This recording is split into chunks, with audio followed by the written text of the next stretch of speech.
जैसे आपको कथा में कहा, वर्णन किया कि अपना परिश्रम, अपनी मेहनत, अपना संघर्ष, जब व्यक्ति अपनी लगनता से काम करता है, मेहनत से काम करता है और परिश्रम पूरा करता है, तो मेरा देवाधिदेव महादेव भी उसका साथ अवश्य देता है और उसको मंजिल तक जरूर पहुंचाता है। शिव आपकी मेहनत का इंतजार करते हैं और आप किसका इंतजार करते हैं कि भगवान शिव कृपा करें। शिव कहते हैं कि पहले तुम मेहनत तो करो, कर्म तो करो। जब तुम मेहनत करोगे, कर्म करोगे, लगनता से आगे बढ़कर कार्य करोगे, तो निश्चित है कि मेरा देवाधिदेव महादेव आपके मार्गों को सुलभ बनाएगा, मार्ग प्रशस्त करेगा।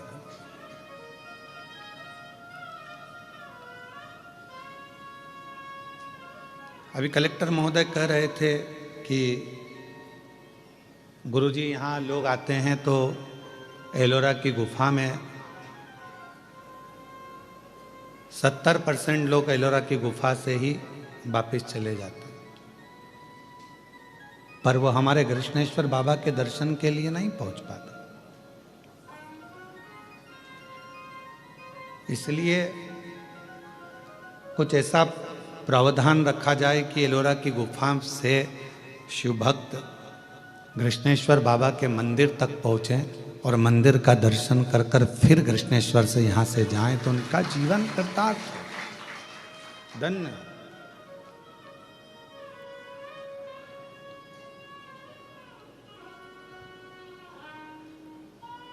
एक विश्वास, एक भरोसा, एक दृढ़ता जब ये हमारे भीतर होगी और हमारी कार्यशैली, हमारा कर्म यदि प्रबल होगा, तो निश्चित है कि हम अपनी मंजिल तक पहुंचेंगे।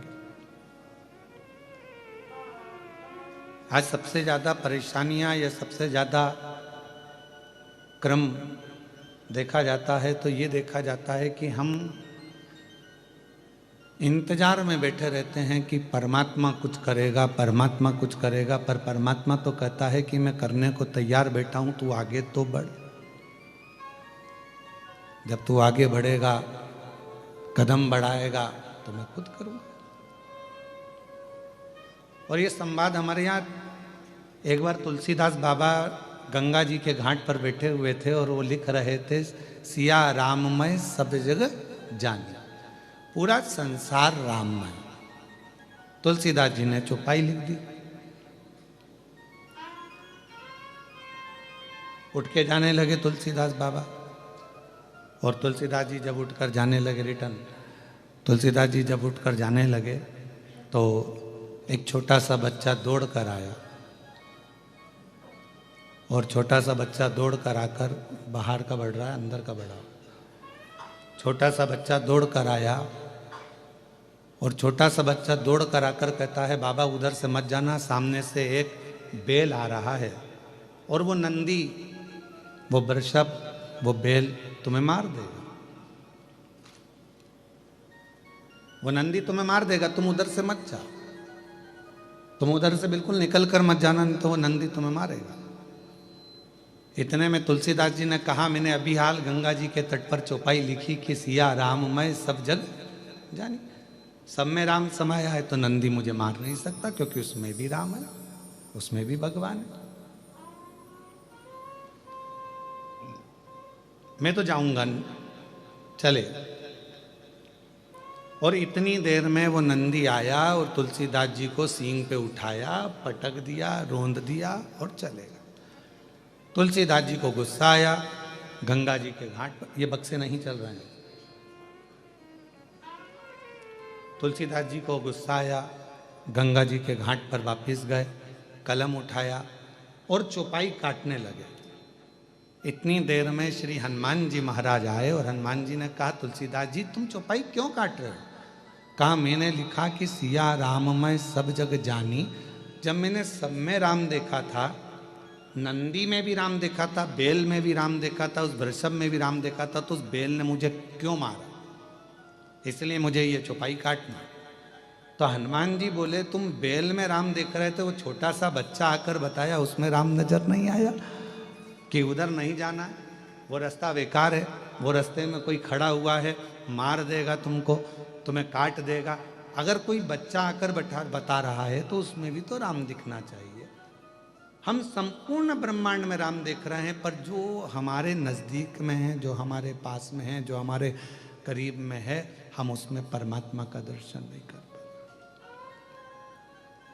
पितृपक्ष चल रहा है, श्राद्ध चल रहा है, हम पितरों में भगवान देख रहे हैं जो चले गए, और जो घर में माँ बाप बैठे हुए हैं उसमें हम भगवान देख ही नहीं पा रहे।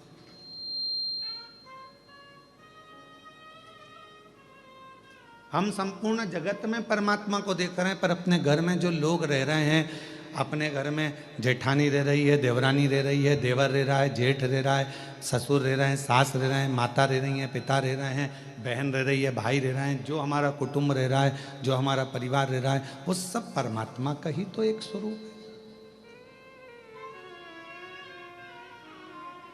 हम उसमें तो हमारे ईश्वर को देख ही नहीं पा रहे, हम परमात्मा को उसमें देख ही नहीं पा रहे। सब में हम भगवान को देखें, पर जो अपने करीब में है, अपने नजदीक में, हम उससे वंचित हैं, उसमें परमात्मा को देखने से वंचित हैं।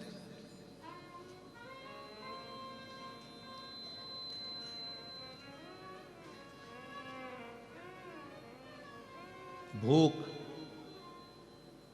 भोजन और भय, क्या क्या चीज है? जम के बोलो। भूख, भोजन और भय, ये तीन चीजें हैं। और ये तीनों चीजें व्यक्ति के जीवन में कब समाप्त होती है? जब तक भगवान नहीं मिलता तब तक, परमात्मा नहीं मिलता तब तक। भगवान की कथा में आपका मन लग गया, भगवान के सत्संग में मन लग गया, भगवान के भजन में मन लग गया, शिव जी की आराधना में मन लग गया, तो फिर तुम्हारी भूख भी चली जाएगी।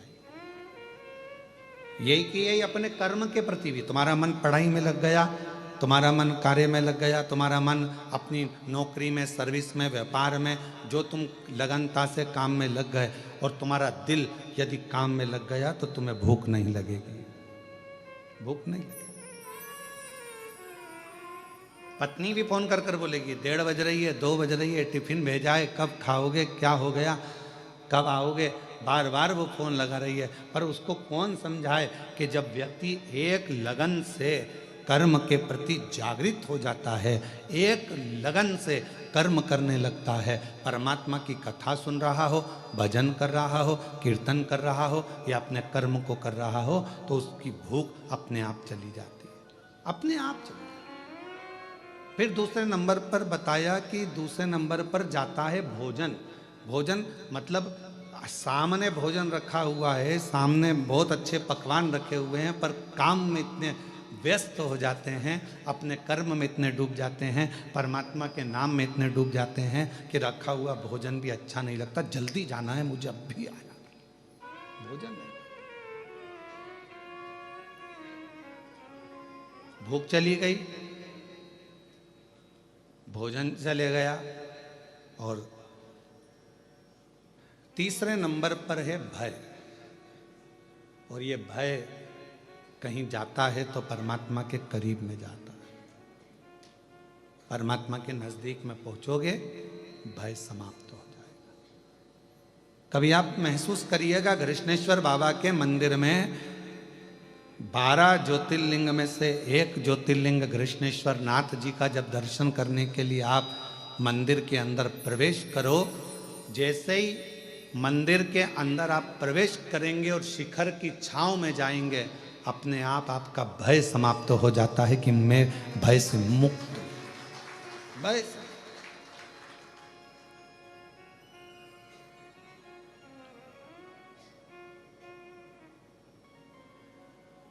भय कब लगता है? जब व्यक्ति अकेला होता है। छोटे से बच्चे का हाथ पकड़ कर चलो, पूरे मेले में घूमना। कृष्णेश्वर बाबा का जो मेला भरा है ना, आपके आसपास में कोई मेला भरा है तो बच्चा साथ में रहे, अपने पापा के, अपनी मम्मी के, अपने भाऊ के, अपने पिताजी के और माताजी का, अपनी आई का हाथ पकड़ा हो और बच्चा सब दूर घूमेगा ना, तो उसको मेला बहुत अच्छा लगता है, खूब खुश होता है, मेले में खूब नाचता है, खूब आनंद लेता है। पर वो बच्चे का हाथ छूट गया, अकेला हो गया, अब वो मेला अच्छा लगेगा क्या उसको?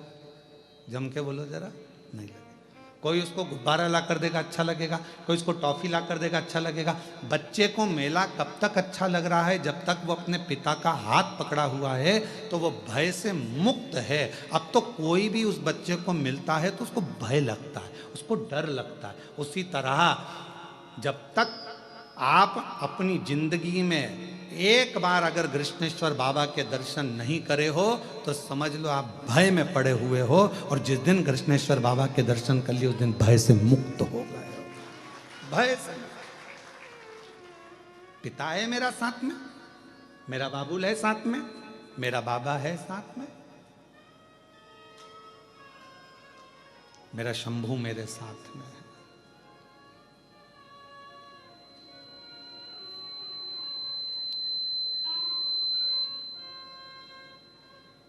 और जब मेरा बाबा, मेरा शंभू, मेरा त्रिकालदर्शी, मेरा कैलाशी अविनाशी साथ होता है तो फिर भय नहीं होता है, फिर भय नहीं होता।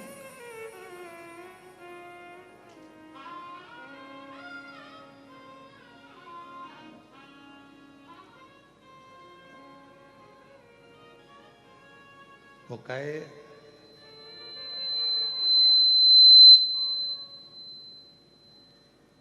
ओ बाबा रे तेरे बिना भी क्या जीना। थोड़ा प्रेशर कम करो, बाहर की आवाज गूंज रही है जिसके कारण वो सीटी मार रहा है ये पूरा हॉल की। ओ बाबा रे तेरे बिना भी क्या जीना, ओ शंभू रे तेरे बिना भी क्या जीना। फूलों में कलियों में काशी की गलियों में, फूलों में कलियों में काशी की गलियों में तेरे बिना कुछ कहीं ना, तेरे बिना भी क्या जीना। ओ भोले रे तेरे बिना भी क्या जीना, ओ शंभू रे तेरे बिना भी क्या जीना। फूलों में कलियों में काशी की गलियों में, फूलों में कलियों में काशी की गलियों में तेरे बिना कुछ कहीं ना, तेरे बिना भी क्या जीना। ओ बाबा रे तेरे बिना भी क्या जीना, ओ शंभू रे तेरे बिना भी क्या जीना। अकेले नहीं रहोगे जिस दिन शिव के करीब में आ गए, जिस दिन भगवान शंकर के पास आ गए, शिव के नज़दीक आ गए, जिस दिन भगवान शंकर की शरणागति में आ गए। मिठास लाओ मिठास, गला पकड़ रहा है वापस। भगवान शिव के जिस दिन करीब में आ गए, भगवान शंकर के जिस दिन नज़दीक आ गए, उस दिन अकेले नहीं रहोगे। भगवान के करीब में आने के बाद व्यक्ति अकेला नहीं रहता।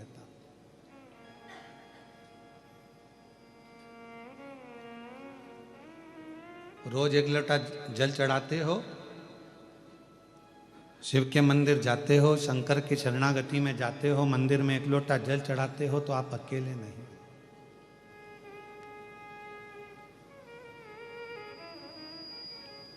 अभी आपको कथा में कहा था कि भोजन 5 रात्रि हमारे पेट में रहता है, शरीर में रहता है। दूध जम के बोलो 7 रात्रि हमारे शरीर में रहता है। दही 20 रात्रि हमारे शरीर में रहता है।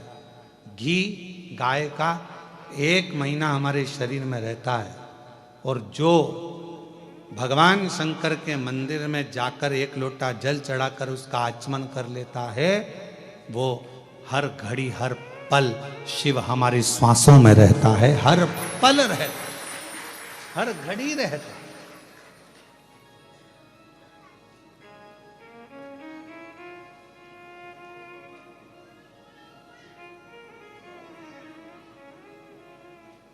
फूलों की कलियों में काशी की गलियों में, फूलों की कलियों में बेलूर की गलियों में, तेरे बिना कुछ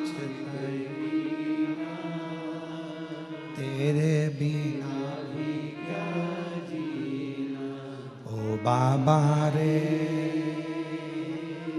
तेरे बिना भी क्या जीना। हम शिव के करीब में हैं तो शिव हमारे साथ हर पल हर घड़ी हर क्षण है।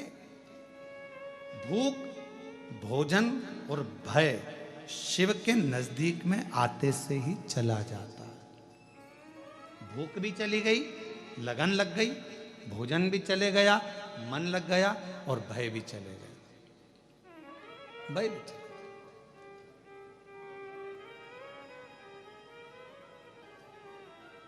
अब जब भगवान से लगन लगाकर बैठ गए तो पूरन पोली और आमटी भाएगी।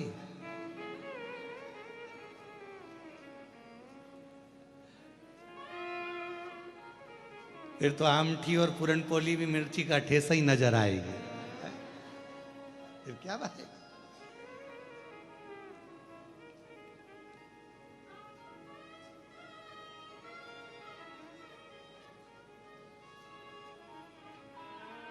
और एक बात और है, तुमचा मराठी भाषा चांगला आहे।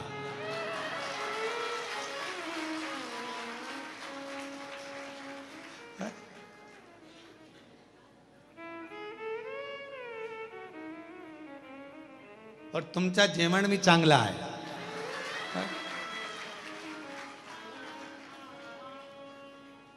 नारखेड़े जी या पाटिल जी, तुम लोग 1-1 महीना बांध लो हमको मराठी सिखाने के लिए। 1 महीना एक आओ, 1 महीना एक आओ, जहां हमारी कथा चले वहां रहकर 1 घंटा में मराठी सिखाओ।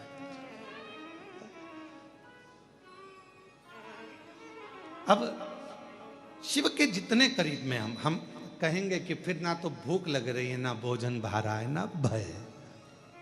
अब होगा जो देखा जाएगा, तुम्हें अपना बना बैठे जो होगा देखा जाएगा।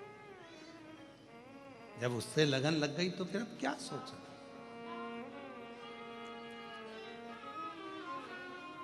और जब परमात्मा से लगन लगाकर बैठ जाते हैं, जब भगवान से लगन लगाकर बैठ जाते हैं तो फिर कोई भय नहीं रहता।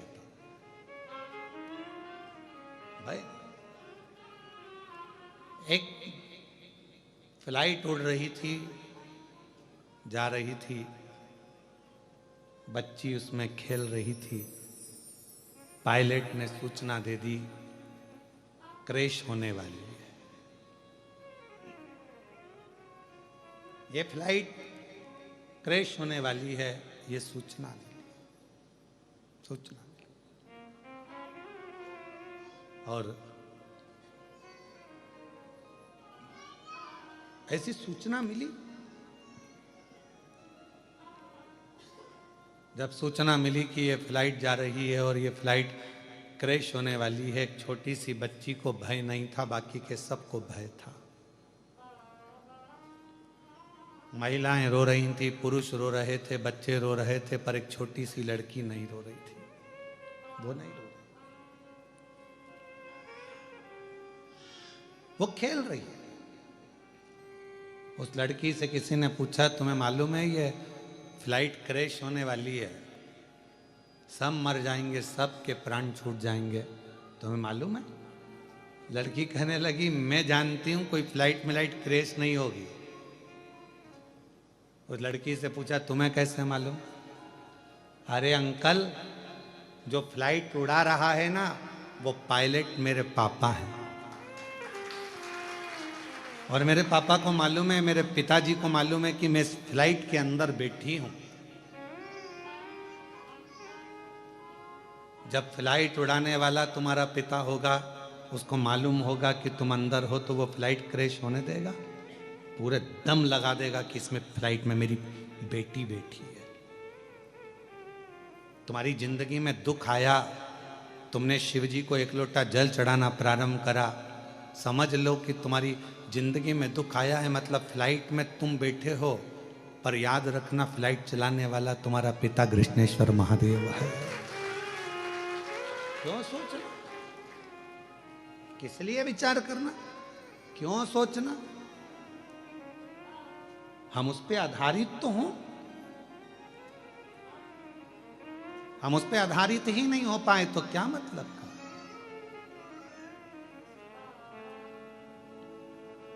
नारखेड़े जी, यहाँ डॉक्टर साहब बैठे, नांदेड़ वाले, कथा करवाई इन्होंने नांदेड़ में, तो इतना वहाँ पर पानी आ गया 2 दिन कथा के बाद में, इतना पानी कि जहाँ कथा थी वहाँ घुटना घुटना में पिल्ली पिल्ली पानी हो गया। अब कथा इनके घर से ऑनलाइन हुई ना, डॉक्टर साहब बोलते रहे गुरुजी कथा पंडाल में होगी कि नहीं होगी। हमने कहा सब बाबा पर छोड़ दो, तुम ऑनलाइन कथा चलने दो। 2 दिन ऑनलाइन कथा चली, तीसरे दिन स्वयं प्रशासन ने कह दिया कि जगह पूरी खाली हो चुकी है, आराम से कथा करिए, शिव को कथा कराना थी और कथा पूरी। हम जब तक ये सोचते हैं, हम जब तक ये विचार करते हैं कि घर में चला रहा हूं, कथा में करा रहा हूं, परिवार में संभाल रहा हूं, ये सब कुछ मेरा है, तब तक हम भय में जिंदगी जीते हैं। और जिस दिन हमने सोच लिया कि सब कुछ भोलेनाथ का, सब कुछ भोलेनाथ का, फिर भय नहीं रहता, फिर भय नहीं रहता। बेटा किसका? शिव जी का। तुम अपना क्यों मान रहे हो? संकल्प छोड़कर कह दो कि ये मेरा बेटा नहीं, ये तो स्वयं जगत गुरु शंकराचार्य जी का एक प्रसंग आता है। जगत गुरु शंकराचार्य जी जब बाल्य अवस्था में थे, छोटे सी अवस्था थी, और उनके अंदर इतनी विद्वत्ता थी भगवत भजन की, और वो जब माता जी के साथ में तालाब में गए तो माँ उनको जाने नहीं दे, उनको भजन करने नहीं दे, उनको लगे कि ये मुझे छोड़कर चले जाएगा। माँ के सामने तालाब के अंदर चले गए, छोटा सा बालक शंकर, और अंदर गए और चिल्लाने लगे, माँ मुझे मगर ने पकड़ लिया, माँ मुझे मगर ने पकड़ लिया। माँ अंदर कैसे जाए, उसे तैरना नहीं आता था, बच्चे को कैसे भगाए। तब शंकर ने कहा, माँ मगर कह रहा है, तू मुझे अब्बी की अब्बी दान दे दे शिव जी को, कि मेरा बेटा शंकर का।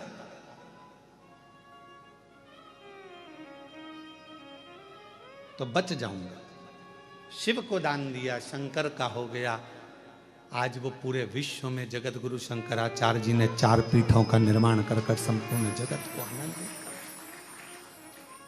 हम सोच कर बैठे हैं ये घर मेरा है, ये जमीन मेरी है, जायदाद मेरी है, परिवार मेरा है, कुटुंब मेरा है, बेटे मेरी, बहू मेरी, पोता मेरा, पोती मेरी, नाती मेरे, पंती मेरे, सब मेरे अपने हैं। ये बेटी मेरी है, दामाद मेरे हैं, ये मेरा है, वो मेरा है। ये सारा भ्रम छोड़ दो।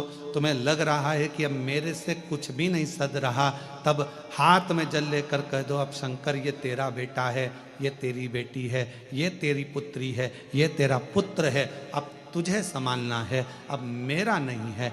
अगर वो संसार सागर में, जैसे मार्कंडेय बाबा के लिए वर्णन किया गया कि मार्कंडेय जी की तो उम्र थोड़ी सी थी, और मार्कंडू जी ने कह दिया कि मार्कंडेय को शिव की भक्ति में लगा दो, उसके भरोसे छोड़ दो, उसके आश्रित छोड़ दो। जब उसकी औलाद हो जाएगी, उसकी संतान हो जाएगी, तो वो संभालेगा। आखिरी में हुआ क्या, मार्कंडेय जी को उम्र प्राप्त हो गई, ऐसी उम्र की वो प्राण ना छूटे।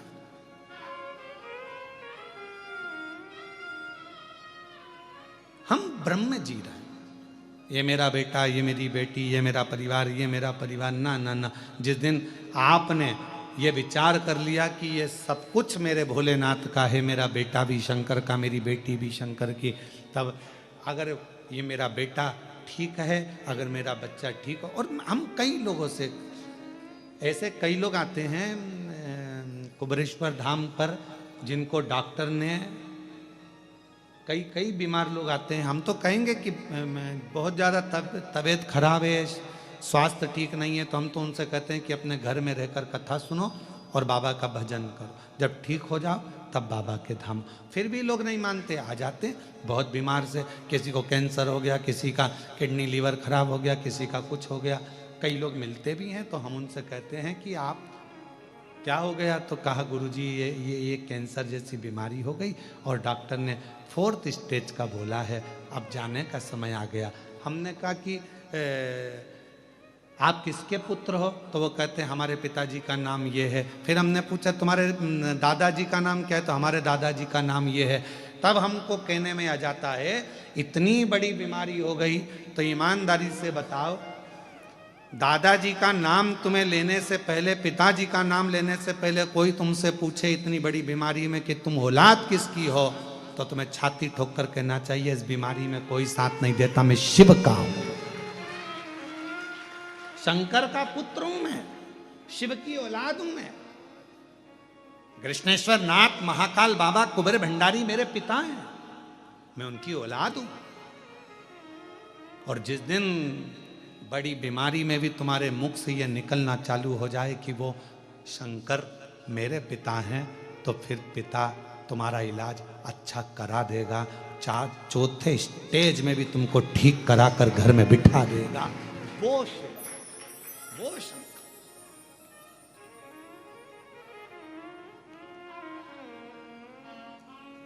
और जब बड़ी बीमारी से अगर आप बच जाएं, बाबा की कृपा हो जाए, बहुत करुणा। अभी हम मीडिया पर देखते हैं कि उसमें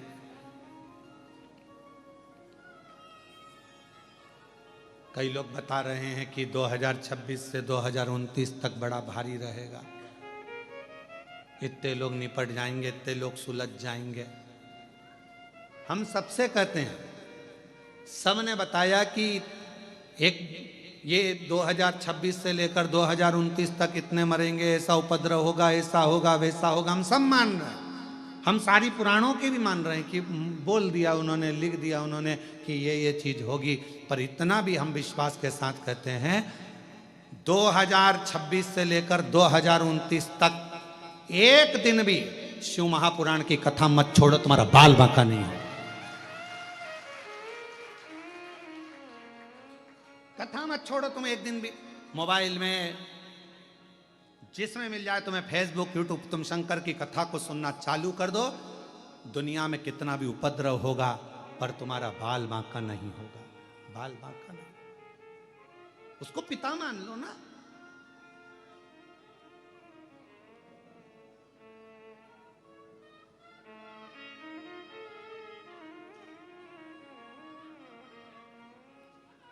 उसको अपना पिता मानो।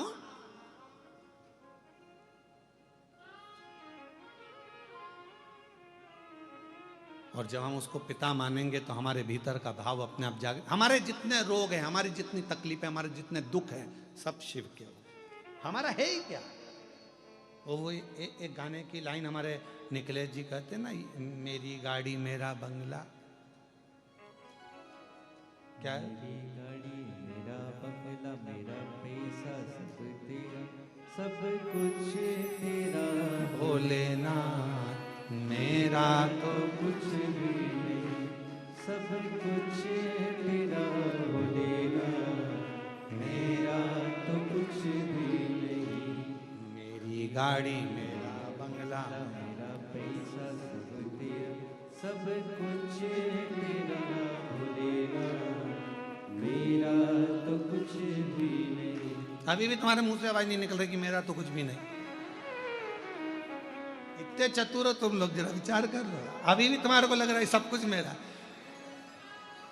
तो तुम्हें बोलना चाहिए सब कुछ तेरा भोलेनाथ, मेरा तो कुछ भी नहीं, सब कुछ तेरा भोलेनाथ, मेरा तो कुछ भी नहीं। क्यों बाहर वालों, ठीक हो?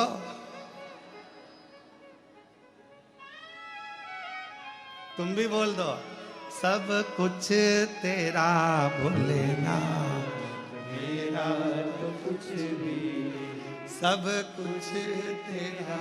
भोलेनाथ मेरा तो कुछ भी नहीं। सब कुछ तेरा भोलेनाथ, मेरा तो कुछ भी नहीं। ये मेरा है क्या? संसार में जो कुछ मिला ये सारा जीवन का हर पल 21,600 श्वास जो रोज मिलती है, 3.5 करोड़ रोम छिद्र जो मनुष्य के शरीर में मिले हैं, और ये 21,600 श्वास जो मिल रही है, ये सब शिव की तो है। भय से मुक्त होने का सबसे सुंदर तरीका है भगवान की भक्ति। भूख, भोजन और भय, ये तीनों भगवान की भक्ति से चले जाते हैं। भय चले गया ना तो जीवन का सब कुछ हो गया।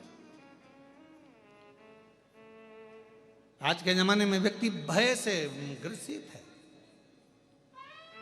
भय से।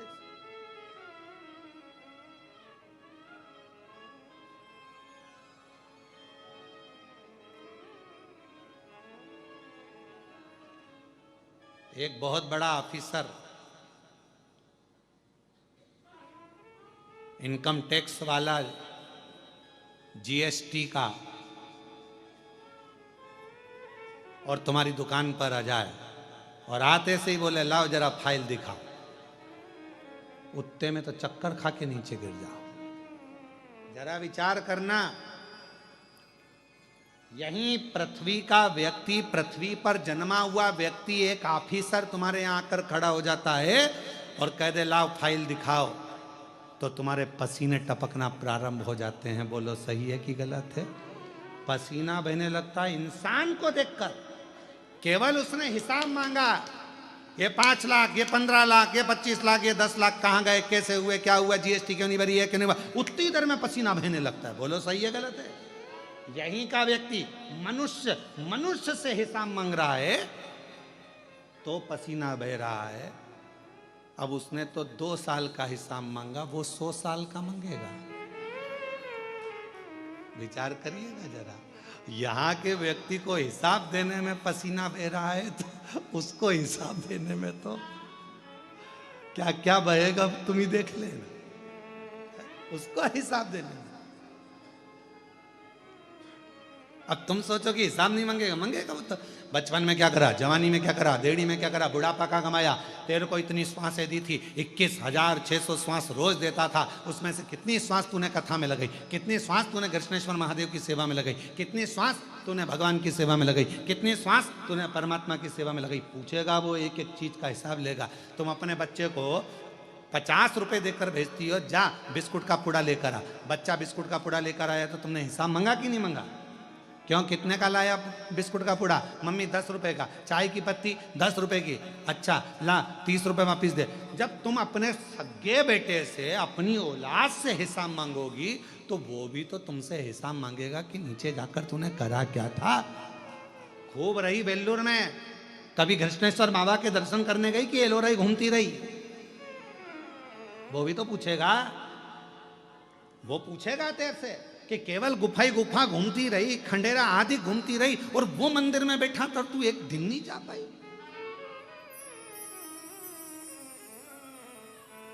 और वो हिसाब मांगता है ना तो ऐसे ही नहीं मांगता, सामने बिठाकर। पहले हमारे टीचर हमारे को सामने बिठाते, फिर उनसे पूछते, और पूछते पूछते अगर थोड़ी भी गड़बड़ी हो जाती तो मुर्गा बना देते। अब यहाँ तो टीचर अपने को ऐसे मुर्गा बनाते थे, वो तो सही में बना देता है, क्योंकि टीचरों का भी टीचर है। तुमने जरा सी गलती करी तो यहाँ तो टीचर अपने को बता रहे हैं कि तुम गलती करोगे तो मैं तुम्हें मुर्गा बना दूंगा। बोलो बोलो सही है कि गलत है? मैं तुम्हें मुर्गा बना दूंगा। भगवान भी कहता है तूने पृथ्वी पर जाकर अगर जरा सी भी गलती करी तो अगला जन्म तेरे मुर्गे का है, और मुर्गे का जन्म पाने के बाद में भी अगर तूने गड़बड़ी कर दी तो तुझे कछुआ बना दूंगा। कछुए से छूटा तो माथे का जूं, और कोई भी तेरे को ले निपटा देगा 1 मिनट में, खल्लास 1 मिनट। और हर बार अगर पलटेगा, कभी इस बात पे पलट जाता है, कभी उस बात पे पलट जाता है, कभी ये बात बोलेगा, कभी वो बात बोलेगा, दो बात बोलेगा, तो अगला जन्म तेको बारिश में केचुआ बना दूंगा। केचुए के दो मुंह होते हैं, बोलो सही है कि गलत है? वो गिंडोला केचुआ क्या बोलते हैं तुम्हारे? वो छोटा सा होता, काला काला सा, बाथरूम में आ जाता है, सांप जैसा। गिंडोला केचुआ छोटा सा।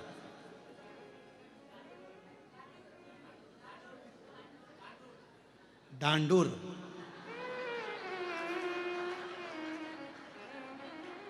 समझ गया हो। अगली कथा में केचुआ नहीं बोलूंगा, डांडूर ही बोलूंगा। महाराष्ट्र में आऊंगा तो ध्यान रहे। अब तो इतना सा दो मुंह का बना दिया, इधर भी चले, इधर भी चले, इधर भी चले, इधर भी चले। तुम दो मुंह बात करोगे तो दो मुंह का बनाए।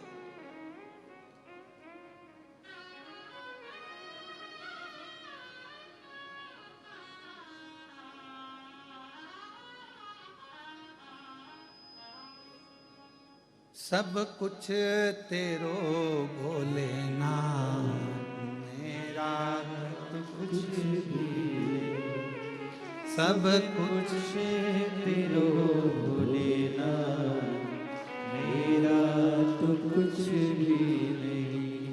मेरी गाड़ी, मेरा बंगला, मेरा पैसा सब तेरा, सब कुछ तेरा भोलेनाथ, मेरा तो कुछ भी नहीं। सब कुछ तेरा भोलेनाथ, मेरा तो कुछ भी नहीं। अब भजन वाले ने ये लिखा कि गाड़ी बंगला पैसा सब तेरा, मेरा तो कुछ भी नहीं। खुद का तो लिखा ही नहीं। ये पप्पू की अम्मा, मैं पप्पू का बापू, सब कुछ तेरो सरकार, हमरा तो सब तेरा। हमारा है क्या? संसार में जन्म लिया, ये तेरी कृपा से आए, तेरी कृपा से संसार में आ गए, तेरी कृपा से पहुंच गए। और तेरी कृपा है जो पितृपक्ष में शिव महापुराण की कथा 12 ज्योतिर्लिंग में से एक ज्योतिर्लिंग कृष्णेश्वर नाथ के गोद में बैठकर हो रही है, ये तेरी कृपा।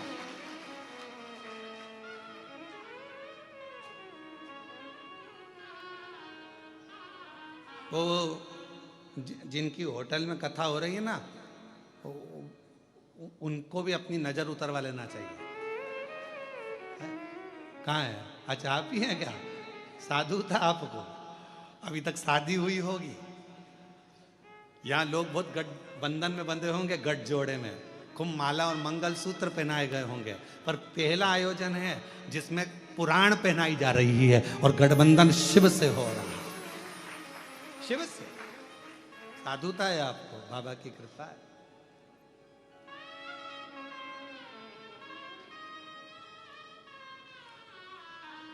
शिव तत्व की प्राप्ति हो, भगवान शंकर की करुणा, भगवान शंकर की उदारता, हम ये विचार करना छोड़ दें तो ध्यान देना कि भूख, भोजन और भय, ये तीनों मेरे देव अधिदेव महादेव के भजन से अपने आप धीरे धीरे धीरे धीरे समाप्त हो जाते हैं।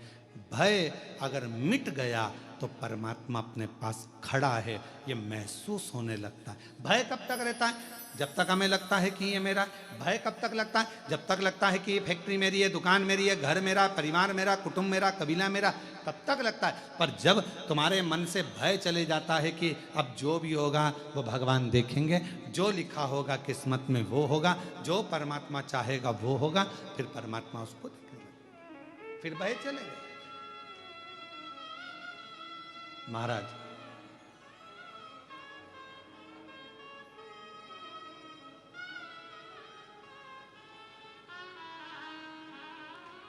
मायके में मां का होना बहुत जरूरी है। किसका होना? मां का। जम के बोलो जरा, मायके में किसका होना जरूरी है? मायके में सब हैं और मां नहीं है तो वो मायका सुना, वो मायका सुना। मायके में सब हैं और मां नहीं है तो मायका सूना। मायके में मां का होना जरूरी है और अपने घर के मंदिर में महादेव का होना जरूरी है, वरना मंदिर भी सूना, वरना मंदिर भी सूना। मंदिर की श्रेष्ठता, जैसे लिंगायत, शैव लिंगायत संप्रदाय के अंतर्गत गले में शिवलिंग को डालकर अपने गले में शिवलिंग रखकर यह निश्चित कर दिया जाता है कि यह शरीर भी तुम्हारा मंदिर है, और उस मंदिर के अंदर शैव लिंगायत संप्रदाय कहती है कि यह शिवलिंग तुम्हारे गले में जो पड़ा हुआ है, ये तन रूपी मंदिर के अंदर मन के भाव से ये शिवलिंग तुम्हारे गले में डाला गया है, अर्थात तुम्हारा ये शरीर चलता फिरता मंदिर है जिसमें ये शिवलिंग विराजमान है और अपने जीवन का आनंद दे। शिवलिंगायत संप्रदाय के अंतर्गत एक छोटे से छोटे बच्चे से लेकर बड़े से बड़े बुजुर्ग तक भी गले के अंदर शिवलिंग धारण करते हैं। शिवलिंगायत संप्रदाय, वीर शिवलिंगायत संप्रदाय के अंतर्गत एक वीर शिवलिंगायत संप्रदाय के अंतर्गत गले के अंदर एक शिवलिंग रखा जाता है।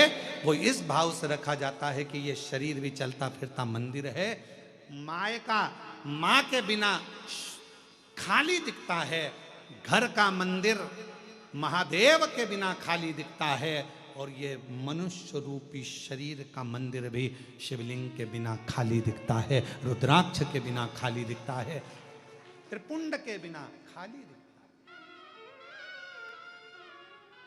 खाली।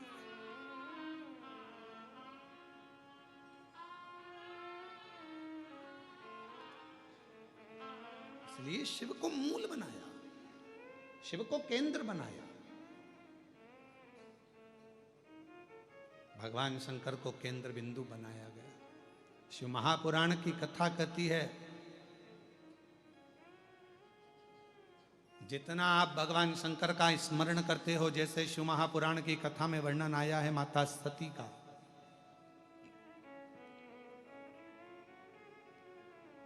मां सती कुंभज बाबा के आश्रम में, अगस्त ऋषि के आश्रम में, कुंभज ऋषि के आश्रम में मां सती शिव जी के साथ कथा श्रवण करने के लिए गई। कथा सुन,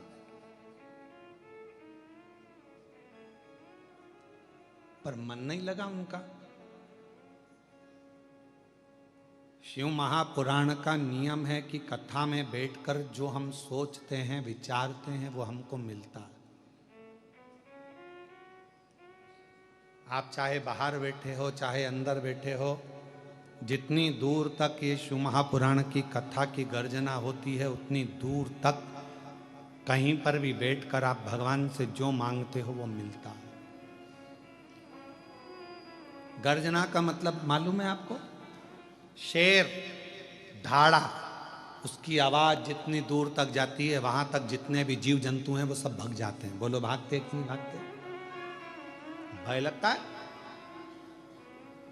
तुम्हारे यहाँ पर इधर महाराष्ट्र में बंदर आते हैं कि नहीं आते हमको नहीं मालूम, पर बड़ा बंदर, एक बड़ा सा बंदर आके जो हूप भरता है तो छोटे छोटे बंदर सब भागने लगते। सिंह ने गर्जना करी, शेर ने गर्जना करी तो जितने जीव थे सब भागे। शिव महापुराण की कथा जिस जगह पर होती है, शिव महापुराण की कथा जिस भूमि पर होती है, शिव महापुराण की कथा जिस स्थान पर होती है, जितनी दूर तक आवाज जाती है वो पूरे जितने भी अशुभ कार्य हों, जितने भी गलत हों, गलत विचार हो, गलत दृष्टि हो, गलत सोच हो, किसी ने टोना करा, टोटका करा, कोई गलत काम करा, किसी के भी ऊपर कुछ भी हुआ हो, अगर वो शिव महापुराण के दायरे के अंदर आ जाता है तो उसकी गर्जना से वो जीव अपने आप भाग जाता है। जो गलत चीजें हो चली जाती, समाप्त हो जाती, वो गलत, जो भी गलत है वो दूर चला जाए। सिंह की गर्जना हुई तो जीव जंतु भागे। शिव महापुराण की गर्जना, इसलिए शिव महापुराण की कथा कहती है 2 समय का नियम, अगर ज्यादा समय का नहीं बना सकते तो 2 समय का नियम बना लो। रात्रि को सोने से पहले 5 बार श्री शिवाय नमस्तुभ्यम, और सुबह उठो स्नान करो। जब स्नान करने के बाद तैयार हो रहे हो या पूजन कर रहे हो तो 5 बार श्री शिवाय नमस्तुभ्यम। कथा में बीच में जब हम भजन गा लेते हैं, भजन के बाद में स्तुति करते हैं तो कितनी बार बोलते हैं? श्री शिवाय नमस्तुभ्यम, श्री शिवाय नमस्तुभ्यम, श्री शिवाय नमस्तुभ्यम, श्री शिवाय नमस्तुभ्यम, श्री शिवाय नमस्तुभ्यम, श्री शिवाय नमस्तुभ्यम। बार बार स्मरण करते हुए श्री शिवाय नमस्तुभ्यम को 5 बार हम लोग पुकारते। 5 बार क्यों? शिव महापुराण के बीच में जब स्तुति करी जाती है, आंख बंद कर कर बैठा जाता है, भोला सब दुख काटो मेरा, तब बोला जाता है तो 5 बार श्री शिवाय नमस्तुभ्यम की गर्जना क्यों करी जाती? क्योंकि इतने जो भक्त आते हैं, इनके जितने दुख हैं, तकलीफ हैं, कष्ट हैं, परेशानियां हैं, चाहे हमारी हो चाहे तुम्हारी हो, जब हम उच्चारण 5 बार करते हैं तो ये शब्द हमारे शिव पंचायत में पहुंच जाते हैं। कहाँ पहुंचते हैं? शिव पंचायत। शिव पंचायत में कितने देवता हैं? 5। शिव पंचायत में 5 देव, 5 देव। और शिव पंचायत के अंदर जो 5 देवता हैं, भगवान शिव, दुर्गा भवानी, श्री गणेश जी महाराज, भगवान सूर्य नारायण और भगवान विष्णु, भगवान नारायण, भगवान नारायण, ये शिव पंचायत के 5 देव हैं। और जब हम देखते हैं, जब हमारे भीतर ये भाव प्रकट होता है कि जब हम भगवान शंकर का 5 बार भगवान शिव का नाम लेते हैं, 5 बार उच्चारण करते हैं, श्री शिवाय नमस्तुभ्यम, श्री शिवाय नमस्तुभ्यम, श्री शिवाय नमस्तुभ्यम, श्री शिवाय नमस्तुभ्यम। हम और आप 5 बार जब उच्चारण करते हैं तो हमारा वो उच्चारण करा हुआ शब्द, मंत्र शिव पंचायत के अंदर चला जाता है। और जिसने भले आस्था चैनल के सामने बैठकर बोल रहे हो, चाहे फेसबुक पर बोल रहे हो, चाहे यूट्यूब पर बोल रहे हो, चाहे भगवान के मंदिर में बोल रहे हो, यहाँ तक हम कहेंगे अगर दिन भर में 5 बार भी आपके मुख से श्री शिवाय नमस्तुभ्यम निकल गया और तुम्हारा कोई दुख है तो वो शिव पंचायत में जाता है और भगवान शंकर की वो पंचायत में हमारे दुख को काटने की तुरंत अपील लग जाती है और हमारा दुख अपने आप कटना प्रारंभ हो जाता है, अपने आप। बोल बम का नारा है, सारी समस्या का हल श्री शिवाय। शिव पंचायत में बोली है।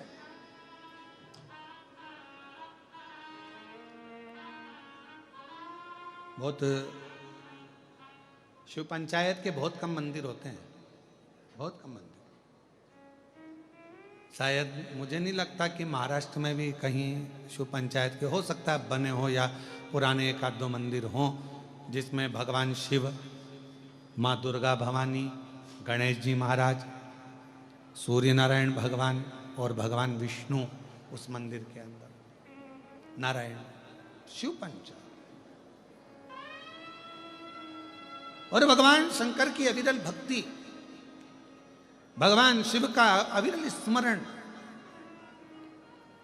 तो हम निवेदन करेंगे आप सबसे, जितने भी शिव भक्त इस कथा को श्रवण कर रहे हैं आस्था चैनल से, फेसबुक, यूट्यूब पर, और इस पवित्र प्रांगण में बैठकर अगर कथा को श्रवण कर रहे हैं तो उनसे कहेंगे रात्रि को सोने से पहले 5 बार श्री शिवाय नमस्तुभ्यम और सुबह 5 बार जब हमारी शुरुआत हमारी जिंदगी की हम करें तो हमारे जीवन में सफलता मिलती है। एक पत्र है,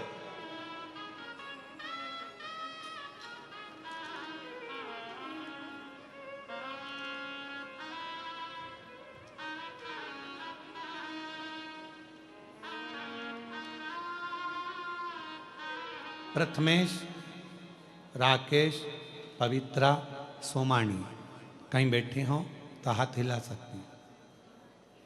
प्रथमेश, राकेश, पवित्रा, सोमानी छत्रपति संभाजी नगर से आए। आप ही हैं?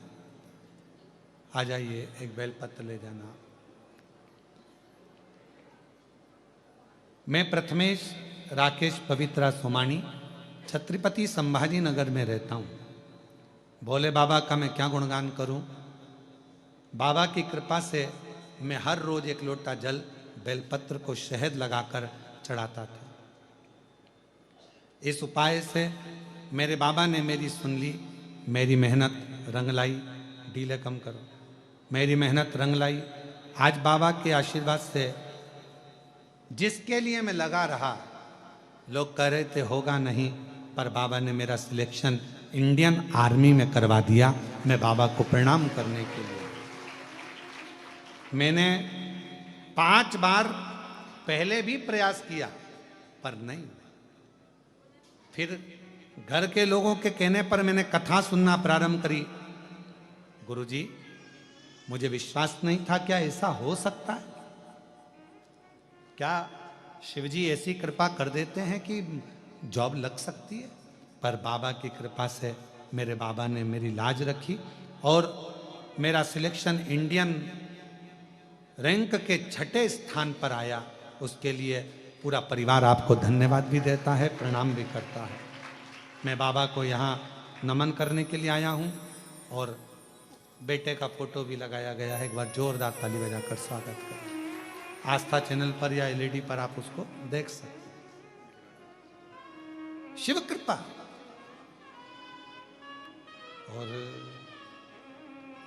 महादेव नमन चरणों में स्वीकार कीजिए, सबका किया है मेरा भी उद्धार कीजिए, उद्धार कीजिए। है त्रिपुंडधारी, है त्रिशूलधारी, है त्रिपुंडधारी, है त्रिशूलधारी। महादेव नमन चरणों में स्वीकार कीजिए, सबका किया है मेरा भी उद्धार कीजिए, उद्धार कीजिए। है त्रिपुंडधारी, है त्रिशूलधारी, है त्रिपुंडधारी, है त्रिशूलधारी। चरणों में तेरे बाबा जी पावन है चारों। एक बार जोरदार ताली बजाओ बेटे के लिए जिसका इंडियन आर्मी 6ठी रैंक में हुआ है। एक बार जोरदार ताली बजाकर साथ में बहुत बहुत राष्ट्र की ऐसी सेवा करें।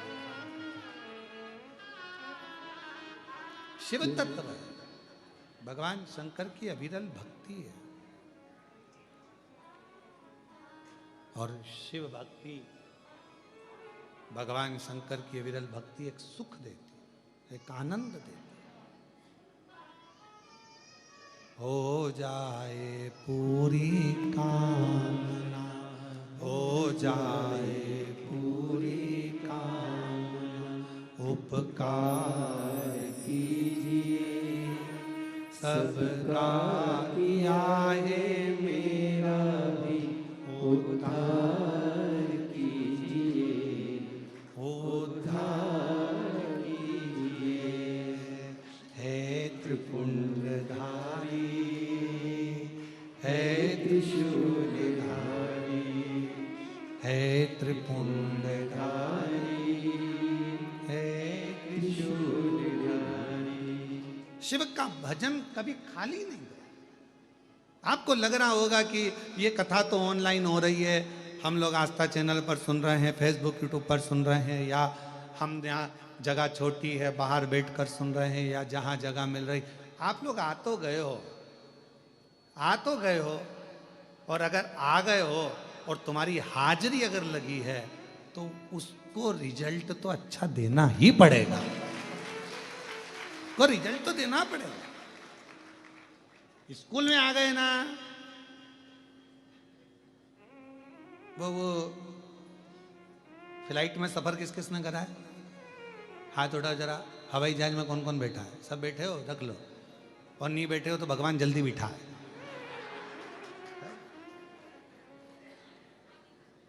और तुम्हारे साथ हमको भी बिठा है, फिर अपन सब घूमने चले, ठीक है?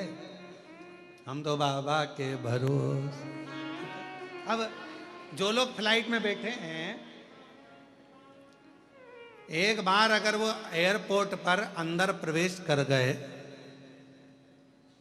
एक बार अगर प्रवेश कर गए और उनके टिकट पर सील ठप्पा लग गया, फिर फ्लाइट तुम्हारे बिना उड़ने वाली नहीं है। 25 बार हवाई लगाएंगे। श्री भैरव प्रसाद जी जहां कहीं भी हो, फ्लाइट नंबर ये है, आपका इंतजार कर रही है, कृपया जल्दी चलो, उड़ान में देरी हो रही है, चलिए। सील ठप्पा लग गया। उसी तरह तुम शिव महापुराण के पंडाल में पहुंच गए, मतलब सील ठप्पा लग गया तो भगवान को देना तो पड़ेगा, जिसलिए आए हो तो प्रदान करना पड़ेगा। अब तुम आए हो तो उसका वो दिए बिगाड़ तो रहेगा नहीं, देगा तो जरूर। वो सील ठप्पा लग गया।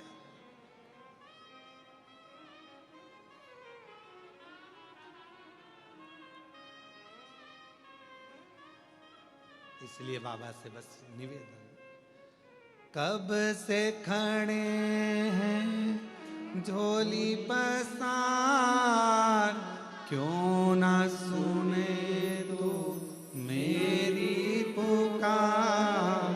कब से खड़े हैं झोली पसार, क्यों ना सुने तो मेरी पुकार। मुझे तेरा ही सहारा है, मेरे भोले बाबा। मुझे तेरा ही सहारा है, मेरे भोले बाबा। वो कब से खड़े हैं झोली पसार, क्यों ना सुने तो मेरी पुकार। कब से खड़े हैं झोली पसार, क्यों ना सुने तो मेरी पुकार। मुझे तेरा ही सहारा है, मेरे भोले बाबा। मुझे तेरा ही सहारा है, मेरे भोले बाबा।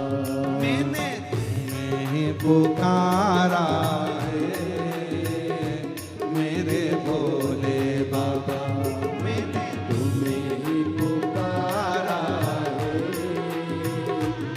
मेरे भोले बाबा।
जय हो।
देख लो लगी है आज मंदिर में ये भीड़ भारी। देख लो लगी है आज मंदिर में ये भीड़ भारी। दर्शनों की खातिर आए हैं लाखों नर और नारी। दर्शनों की खातिर आए हैं लाखों नर और नारी। आ जाए भोले बाबा, आ जाए भोले बाबा, तीनों ने पुकारा है मेरे भोले बाबा, तीनों ने पुकारा है मेरे भोले बाबा।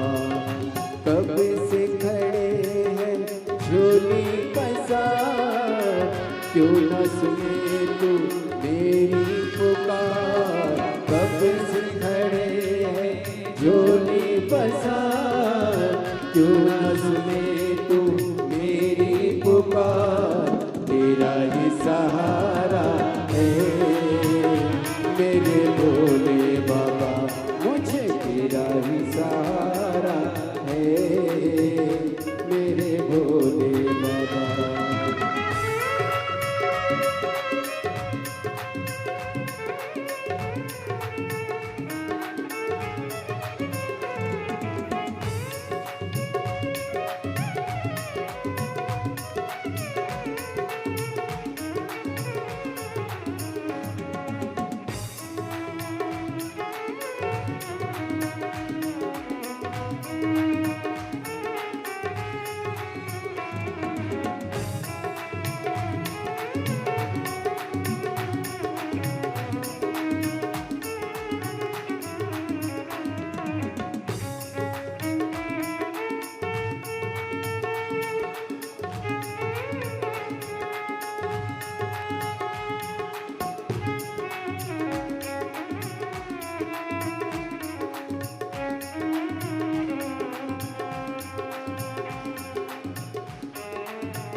जिंदगी से हारे गम जमाने का हम लेके आए।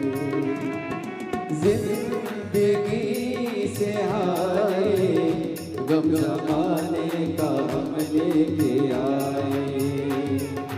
तू बता जहाँ लोग अपने क्यों कराए। तू बता जहाँ लोग अपने हुए क्यों पराए। तेरे सिवा दुनिया में, तेरे सिवा दुनिया में कोई ना हमारा है मेरे भोले बाबा।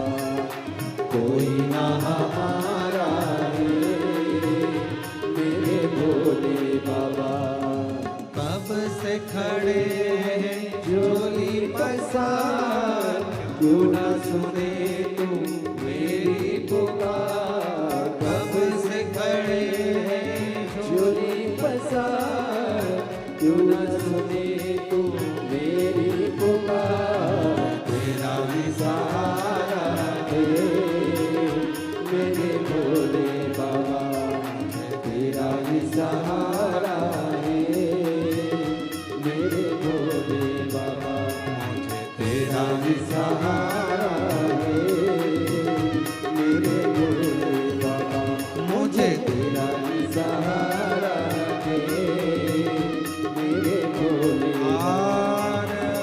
महादेव है। म्यूजिशियनों की आवाज थोड़ी कम रखो, सब्र।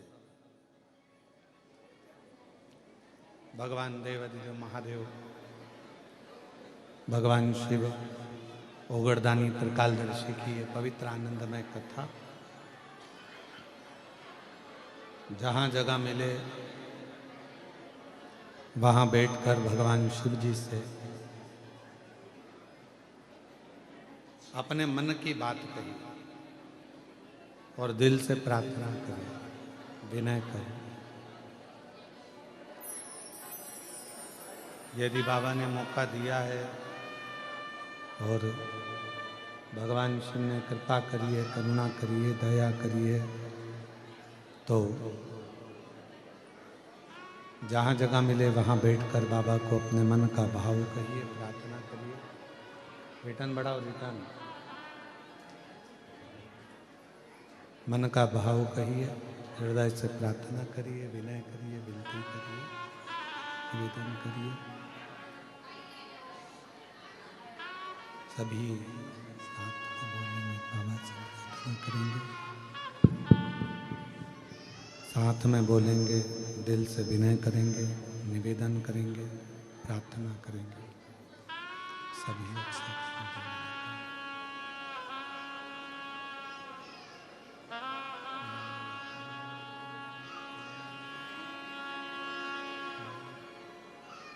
श्री शिवाय नमस्तुभ्यं। श्री शिवाय नमस्तुभ्यं। श्री शिवाय नमस्तुभ्यं। श्री शिवाय नमस्तुभ्यं। श्री शिवाय नमस्तुभ्यं। भोला सब दुख काटो, ओ भोला सब दुख काटो। शिव शंकर जपूं तेरी माला, भोले बाबा जपूं तेरी माला। भोला सब दुख काटो, ओ भोला सब दुख काटो। वेश है मंगल मंगलकारी, वेश है मंगल मंगलकारी। शमशान वासी हमारा, शमशान वासी हमारा। ओ भोला सब दुख काटो हमारा, ओ भोला सब दुख काटो हमारा।